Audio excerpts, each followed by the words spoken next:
Our next guest has made a new campaign video that's caught the attention of the President of the United States and gone viral. Take a look. The worst place for a black person to live in America is a Democrat-controlled city. It's 2020. Name a blue city where black people's lives have gotten better. Try. I'll wait. Look at this. How are children supposed to live here and play here? Democrats think black people are stupid. They think they can control us forever, that we won't demand better, and that we'll keep voting for them forever, despite what they've done to our families and our communities. Are they right?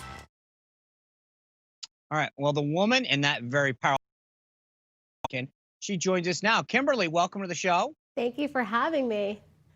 You bet. So, I mean, Kimberly, you know this. There are probably hundreds, if not thousands, of ads that get thrown out every day during election season. Yeah. This thing caught fire in a way that just doesn't normally happen on a congressional race.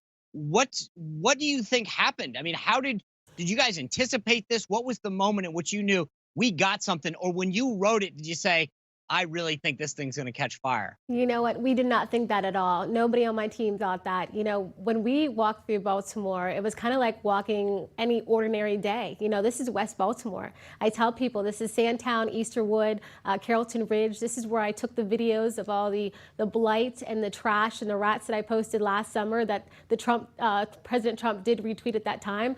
So this is just an average day. We decided to put some, verbiage with it. We posted it, but we had no idea that it would take off the way it did. You know, it's had millions of views at this point. What has the response been? Are people reaching out wanting to volunteer? Are you getting people donating? What's it been like? Yeah, absolutely. We have been overwhelmed with support and, in a good way, right? So we've got people just sitting at the computer.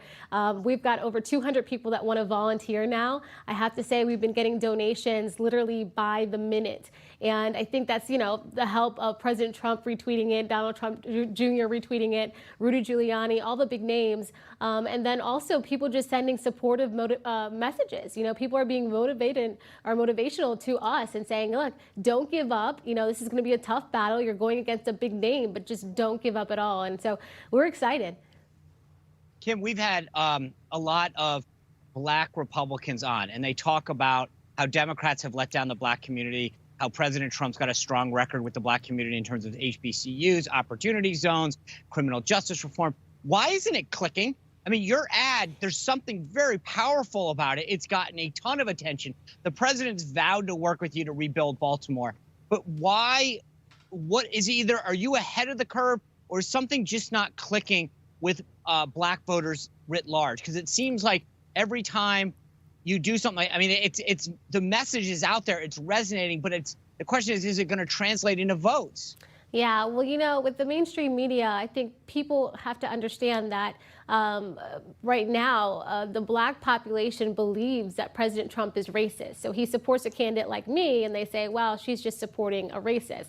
But when you get out there and you talk to people, and I ask them, I say, look, what's going to make you vote for a Republican this time around? And I'll have people tell me, you're the first Republican I've ever met, and that's important. The Republican Party has to understand, it's an inner city, but you got to stop writing off some of these neighborhoods and get out there.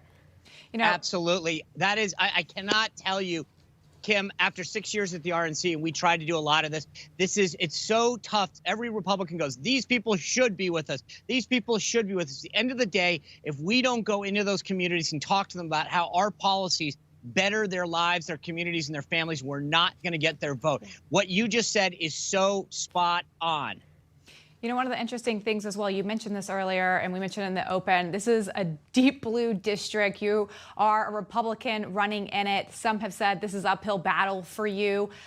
With all this traction that you're getting from this video, do you feel like that's enough? Or what are you doing to try to push yourself across the finish line? Yeah, absolutely. So I think the money part helps, right? We'll be able to send mailers out. We'll be able to buy billboards and things, the normal campaign things.